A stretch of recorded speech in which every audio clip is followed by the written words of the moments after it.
পেনশনারদের জন্য বড় সুখবর। অর্থ উপদেষ্টার নতুন ঘোষণায় পেনশন ভাতায় আসছে বড় পরিবর্তন।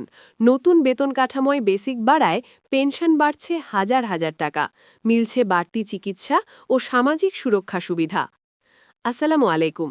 আপনি যদি একজন সরকারি চাকরিজীবী হয়ে থাকেন, নবম পে স্কেলের আপডেট সবার আগে পেতে আমার চ্যানেলটি সাবস্ক্রাইব করে দেন এবং আমার ভিডিওতে লাইক করে দেন। ধন্যবাদ। পেনশনারদের জীবনে যে পরিবর্তন আসতে যাচ্ছে সেটাকে শুধু একটি ঘোষণা হিসেবে দেখলে ভুল হবে।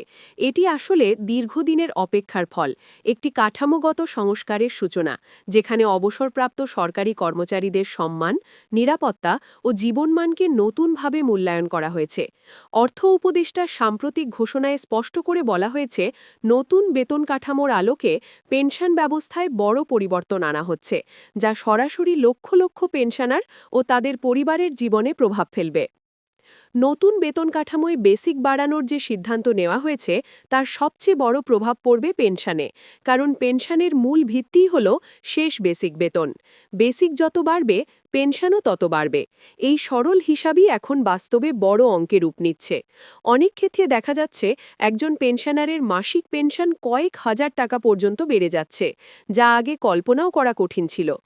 এতদিন ধরে পেনশনারদের প্রধান অভিযোগ ছিল, বেতন বাড়লেও পেনশন সেই হারে বাড়ে না, জীবনযাত্রার ব্যয় বাড়লেও পেনশন একই জায়গায় আটকে থাকে। নতুন ঘোষণায় সেই বৈষম্য কমানোর বিষয়টি গুরুত্ব পেয়েছে। নতুন কাঠামোয় পেনশন নির্ধারণে বেসিকের অনুপাত নতুনভাবে হিসাব করা হচ্ছে, যাতে পুরনো ও নতুন পেনশনারদের মধ্যে পার্থক্য কমে আসে। শুধু মাসিক পেনশন নয়, চিকিৎসা ভাতা নিয়েও বড় পরিবর্তনের কথা বলা হয়েছে।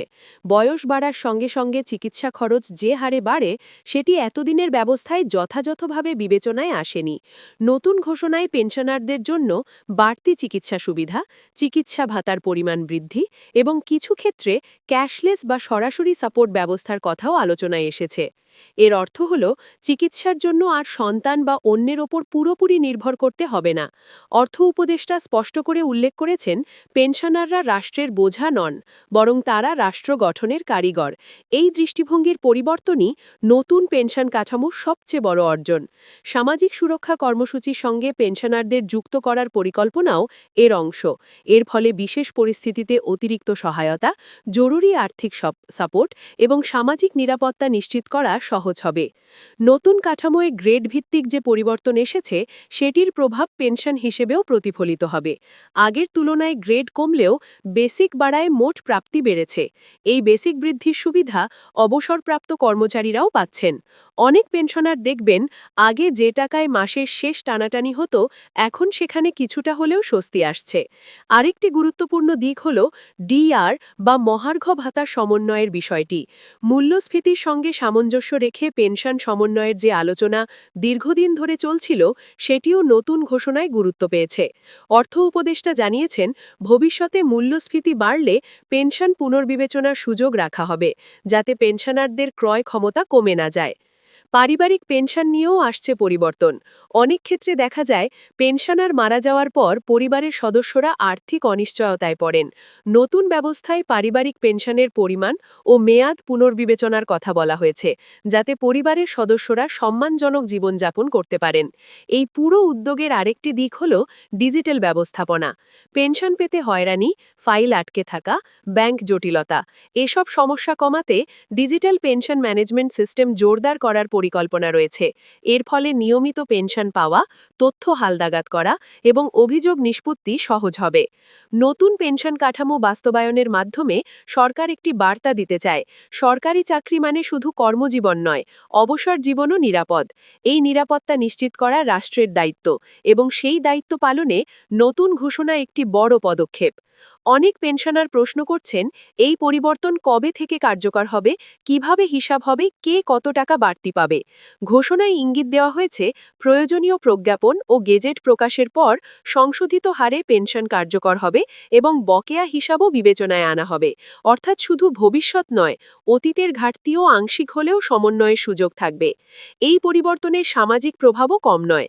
পেনশনারদের হাতে বাড়তি অর্থ মানে শুধু ব্যক্তিগত স্বস্তি নয়, গ্রাম ও শহর শহরের অর্থনীতিতে বাড়তি গতি, চিকিৎসা, নিত্য প্রয়োজন, পারিবারিক ব্যয় সবখানেই এর প্রভাব পড়বে।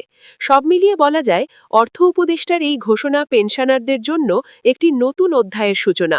এটি শুধু টাকার অঙ্কের পরিবর্তন নয়, এটি দৃষ্টিভঙ্গির পরিবর্তন। দীর্ঘদিন অবহেলিত একটি শ্রেণীকে নতুন করে মূল্যায়নের প্রচেষ্টা। এই প্রক্রিয়া বাস্তবায়নের পথে চ্যালেঞ্জ থাকবে, প্রশ্ন থাকবে, আলোচনা থাকবে, কিন্তু ঘোষণার দিক নির্দেশনা স্পষ্ট। পেনশনারদের জীবনমান উন্নয়নই লক্ষ্য। নতুন বেতন কাঠামোর আলোকে পেনশন বাড়ানো, চিকিৎসা ও সামাজিক সুরক্ষা নিশ্চিত করা, এই ৩ স্তম্ভের ওপর দাঁড়িয়েই নতুন পেনশন ব্যবস্থা এগোচ্ছে। এই পরিবর্তন বাস্তবে রূপ নিলে পেনশনাররা শুধু অতীতের সেবার স্বীকৃতি পাবেন না, ভবিষ্যৎ নিয়েও কিছুটা হলেও নিশ্চিন্ত থাকতে পারবেন। আর সেটাই এই ঘোষণার সবচেয়ে বড় সাফল্য। এই ঘোষণার ফলে পেনশনারদের মধ্যে যে আত্মবিশ্বাস ফিরে আসছে, সেটাও কম গুরুত্বপূর্ণ নয়। বহু বছর ধরে অবসরপ্রাপ্ত জীবনকে বোঝা মনে করার যে মানসিকতা তৈরি হয়েছিল, নতুন কাঠামো সেই জায়গায় পরিবর্তনের বার্তা দিচ্ছে। রাষ্ট্র যে এখনও তাদের কথা ভাবছে, এই অনুভূতিটাই অনেকের কাছে বাড়তি টাকার চেয়েও মূল্যবান। নতুন পেনশন কাঠামো বাস্তবায়ন হলে তরুণ চাকরিজীবীদের মধ্যেও একটি ইতিবাচক বার্তা যাবে যে সরকারি চাকরির অবসর জীবন অনিশ্চিত নয়। এতে ভবিষ্যতে দক্ষ ও মেধাবীরা সরকারি চাকরিতে আগ্রহী হবে। সবশেষে বলা যায়, এই সিদ্ধান্ত কেবল বর্তমান পেনশনারদের নয়, ভবিষ্যৎ পেনশনারদের জন্যও একটি সুরক্ষিত ভিত্তি তৈরি করে দিচ্ছে।